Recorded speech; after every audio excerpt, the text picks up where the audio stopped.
Hi friends, जय जगन्नाथ। मोर गोटे mini blog रे सांग मैंने आपण मानक बहुत बहुत स्वागत। आज सांग मैंने आम जाऊँ मो पीसी नानी घर को, कारण मो पीसी नानी ससुर आज वर्षिकिया।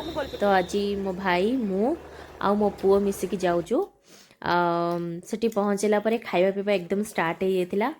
आउ सेठी बहुत गहली थिला, तो जोठी खाଇବା पीवा होतिला तो आमे घरे आनिकी एठी खाउथुलु, कारण आमे सेठिकी जिबा अवस्था ही नथिलु, माने एते गहली थिला।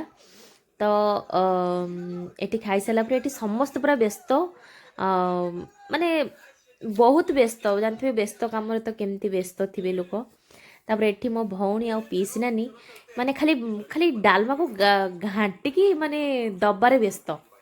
आइटम रे हेतिला भात डालमा खट्टा खीरी शाग पांपड़ एमती किसी बहुत किसी आइटम होता। बस मुझे एतिकी खाई।